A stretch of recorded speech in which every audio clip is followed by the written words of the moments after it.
تو صفوان نے عرض کی کہ مولا میں نے سفر حج کے لیے اونٹ کرائے پر دیے ہیں، میں نے صرف اونٹ دیے ہیں اور خود تو ان کے ہمراہ نہیں گیا اور نہ جاؤں گا۔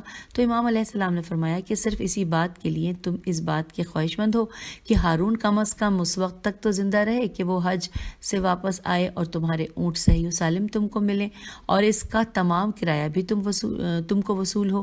صفوان نے عرض کی مولا یہ بات تو ہے۔ تو امام علیہ السلام نے فرمایا کہ ہر وہ شخص جو کسی ظالم و جابر کی حیات اور زندگی کا خواہاں ہو اس کا شمار بھی اسی ظالم کے زمرے میں ہوگا۔ حوالہ نوٹ کیجیے، رجال کشی صفحہ نمبر 440 سے لے کر 441، اور ساتھ ہی یہاں پہ لکھا ہے کہ حضرت امام جعفر صادق علیہ السلام نے یونس بن یعقوب سے ارشاد فرمایا کہ دیکھو اگر یہ لوگ مسجد بھی تعمیر کرا رہے ہوں تو اس وقت بھی ان کے ساتھ تعاون نہ کرنا۔ حوالہ ہے وسائل الشیعہ صفحہ نمبر 120 سے لے کر 130۔ اور پھر لکھا ہے کہ اور اگر بعض حضرات کو اس بات کی اجازت دی گئی تھی کہ وہ اپنے منصب پر فائز رہیں اور ہارون کی حکومت میں کام کرتے رہیں تو اس کی ایک سیاسی حیثیت تھی، اور امام علیہ السلام انہیں انہی حضرات کو اس بات کی اجازت دیتے تھے جن کے بارے میں پورا اطمینان تھا، اور ان لوگوں کو اجازت اس لیے دی گئی تھی تاکہ اس ظالم و جابر حکومت کی نیرنگیوں کی اطلاع ملتی رہے اور شیعوں کی جان و مال کسی حد تک محفوظ رہے اور ان کا استحصال نہ ہو سکے۔ اسی لیے جب علی بن یقطین نے اپنے منصب سے استعفیٰ دینے کا ارادہ کیا تو امام علیہ السلام نے اس بات کی اجازت نہ دی۔ ہاں، خود امام علیہ السلام اور آپ کے اصحاب ہی کسی وقت بھی اس حکومت کے ساتھ تعاون کرتے تھے، خواہ کتنی مصیبت میں گرفتار کیوں نہ ہوں اور کتنی ہی مشکلات کا شکار ہوں۔ جس وقت امام علیہ السلام ہارون کے قید خانے میں تھے اس وقت ہارون نے یحییٰ بن خالد کو امام کے پاس بھیجا اور کہا کہ اگر امام ہم سے عفو و درگزر کی درخواست کریں تو ہم ان کو فوراً آزاد کر دیں گے۔ امام علیہ السلام نے ارشاد فرمایا کہ یہ تو ہرگز نہیں ہو سکتا۔ حوالہ نوٹ کیجیے، غیبت شیخ توسی، اور یہاں پر لکھا ہے کہ 71 طبع ہجری۔ پھر چلیے آگے مزید جانتے ہیں۔ لکھا ہے حکومت یہ خیال کر رہی تھی کہ مشکلات اور مصائب کی بھرمار امام علیہ السلام کے عزائم میں خلل پیدا کر سکتی ہے، مگر حکومت وقت کو ہر قدم پر ذک اٹھانا پڑی، کاف لکھا ہے، ذک اٹھانا پڑی اور اس کی ہر کوشش ناکام ہوتی رہی۔ ایک مرتبہ امام علیہ السلام نے قید خانے سے ایک خط ہارون کو لکھا جس کے جملوں پر غور کرنے سے یہ بات واضح ہو جاتی ہے کہ حکومت اپنے ہر اقدام میں ناکام رہی اور اس سلسلے میں اسے کوئی بھی کامیابی نصیب نہیں ہوئی۔ اب یہاں بریکٹ میں لکھا ہے کہ مجھ پر گزرنے والا ہر دن سختی اور مشکلات میں گزر رہا ہے اور تیرا ہر دن آسائش و آرام میں گزر رہا ہے، لیکن جب ہم دونوں ایک ایسی دنیا کی طرف روانہ ہو جائیں گے جہاں زوال نہیں ہے بلکہ دوام ہی دوام ہے، اس دن ظالم و جابر ہی نقصان اٹھانے والے ہوں گے۔ انورٹڈ کاما کلوز ہو گیا۔ حوالہ ہے تاریخ بغداد جلد نمبر 13 صفحہ نمبر 32۔ مزید اب ہم آگے پیج 25 پر لکھا ہے امام علیہ السلام کے یہ جملے ہارون کو کھلا ہوا چیلنج ہیں، اپنی کامیابی اور ہارون کی شکست کا اعلان کر رہے ہیں۔ یہ بات درست نہیں ہے کہ ہارون کو صرف اس بات کا خوف تھا کہ امام کی محبوبیت میں ہر روز اضافہ ہوتا چلا جا رہا ہے اور لوگوں کے دل ان کی طرف کھنچتے چلے جا رہے ہیں، اور نہ صرف حسد کی بنا پر امام علیہ السلام کو قید کیا تھا بلکہ ہارون کو اس بات کا یقین ہو چلا تھا کہ امام علیہ السلام ایک انقلاب کے لیے راہ ہموار کر رہے ہیں اور امام کے شیعہ بالکل ہمارے ساتھ کوئی تعاون نہیں کر رہے ہیں اور حکومت کی نافرمانی کرنا اپنی شرعی ذمہ داری سمجھتے ہیں، اور ان لوگوں کو جب بھی موقع ملا ہماری بساط حکومت کو پلٹ کر رکھ دیں گے۔